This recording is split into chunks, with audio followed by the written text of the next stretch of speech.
ഞങ്ങളെ പ്രലോഭനത്തിൽ ഉൾപ്പെടുത്തരുത്. അതൊന്ന് ആത്മാർത്ഥമായിട്ട് പ്രാർത്ഥിക്കണമെങ്കിലുണ്ടല്ല, ഒരുമാതിരിപ്പെട്ട പാപങ്ങളൊക്കെ ഒഴിവായി കിട്ടും. കാരണം പ്രൊട്ടക്ഷൻ പ്രെയറാണത്. ഒരേ സമയം തന്നെ പ്രൊട്ടക്ഷൻ പ്രെയറും അതേസമയം തന്നെ ഡെലിവറൻസ് പ്രെയറും ഉള്ളതാണ്. സ്വർഗ്ഗസ്ഥനായ പിതാവിൻ്റെ കണ്ടൻറ്റ് വൈസ് ഭയങ്കര റിച്ചാണത്. എന്നുവെച്ചാൽ ഞങ്ങളെ പ്രലോഭനത്തിൽ ഉൾപ്പെടുത്തരുത്, തിന്മയിൽ നിങ്ങളെ രക്ഷിക്കണമേ.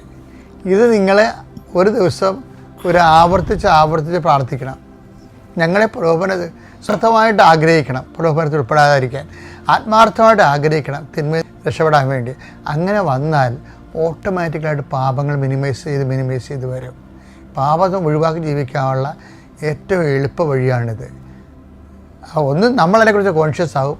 രണ്ടാമത്, നമ്മളുടെ ബലഹീനത ഉണ്ടെങ്കിൽ ദൈവം നമുക്കൊരു സംരക്ഷണം നൽകും. ഒരേ സമയം സ്വർഗ്ഗസ്ഥനായ പിതാവ് ഈശോ പഠിപ്പിച്ചപ്പോൾ അതിൻ്റെ അകത്ത് സംരക്ഷണ പ്രാർത്ഥനയുണ്ട്, പ്രേയറും ഡെലിവറൻസും ഉണ്ട്. ദൈവത്തോട് നമ്മൾ പേഴ്സണലായിട്ട് ഇൻട്രാക്ട് ചെയ്യണം എന്നതാണ്. ദൈവത്തിന് തോന്നണം നമ്മളിത് ആഗ്രഹിക്കുന്നുണ്ടോ. സ്വർഗ്ഗസ്ഥനായ പിതാവിൽ ആണ് ഏറ്റവും ടോപ്പ് ഡെലിവറൻസ് പ്രയർ. ഡെലിവറൻസ്, അതായത് കർത്താവെ, എല്ലാ തിന്മകളും ഞങ്ങൾ മോചിക്കണമേ, ഈ കാലയളവ് ഞങ്ങൾക്ക് സമാധാനം നൽകണമേ, പാപത്തിൽ നിന്നും അസ്വസ്ഥതകളിൽ നിന്നും ഞങ്ങൾ എപ്പോഴും കാരുണ്യപൂർവ്വം കാത്തുകൊള്ളണമേ. സൗഭാഗ്യവും രക്ഷകനായ യേശുക്രിസ്തുവിൻ്റെ പുനരാഗമനവും ഞങ്ങൾ പ്രതീക്ഷിക്കുന്നു എന്ന് നമ്മൾ കുർബാനയെ പ്രാർത്ഥിക്കുന്നത് ഇതിൻ്റെ ഭാഗമായിട്ടാണ്. ഞാനീ പറഞ്ഞ സംഭവം നിങ്ങളിന്ന് കാണാൻ പഠിക്കുകയാണെങ്കിൽ അടിപൊളിയായിരിക്കും.